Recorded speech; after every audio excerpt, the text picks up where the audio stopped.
وليد بالمرة مو شاطر، تعرفوا ليش؟ عالصوم بالمرة مو شاطر، قولكم ليش؟ قولي ليش؟ دايما بلعب بالألعاب وبيترك الغرفة فوضى، ما بيرضى يضبها وبتبقى بسم الله الرحمن الرحيم. إمغنا جروبك أفراد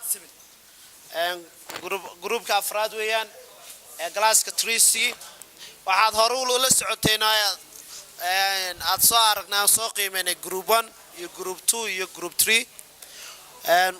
galaaskan guud ahaan 5 group bay ahaayeen gudoomiye magacaaga maxaa maxamed muuse maadow agabka in xisaabtano istanbul iyo malqacad waatan waada istaa magnetkime magnetkina waa kan butter dishkime waa kan waay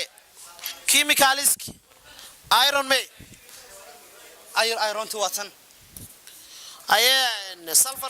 sulfartina watan maxaad sameeynaysan qabanaysa halka waad aragteen labada qolo way ku guuleysteen inamada waxa uu haystaan bismillah ardaydu joogooda ma degana waryaay ismaqallo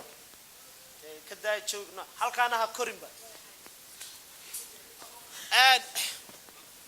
maxaad sameynaysaa shaqadaad qabso bismillahir rahmanir rahim واسكول أخدمها ها waxaan isku darto nacam waxaan isku darnay waxa weeyaan waa sulfur iyo iron marka midabkeedu tus sulfur yeerisu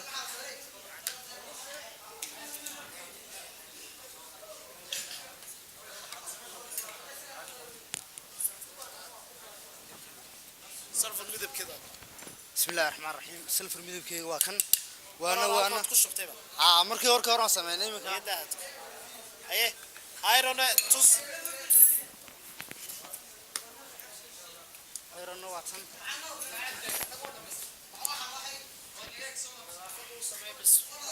iron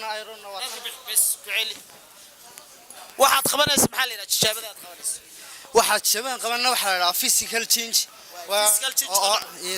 waxa weeyaan waa mixture waxaan la isku daray waa isku dar waxaan la isku daray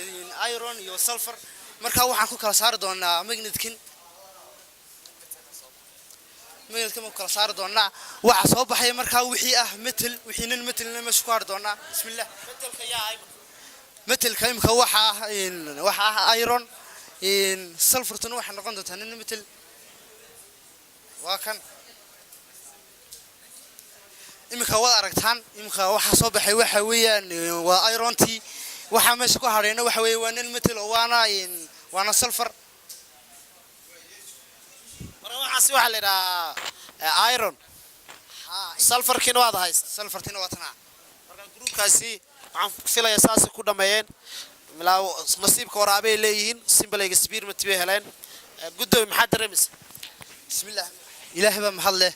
marka hore aad waxaan labaad waxaan u mahadnaqaynaa macallinkayga Cabdaayin oo maanta nagu guwaabiyay inaan sameeyno experiment-kayga marka ilaahay waxaan uga baranaynaa inuu cimriga u raajiyo annagana naga dhigo kuwii cilmiga ay barteen ilaahay uu ku anfaco. Assalaamu calaykum.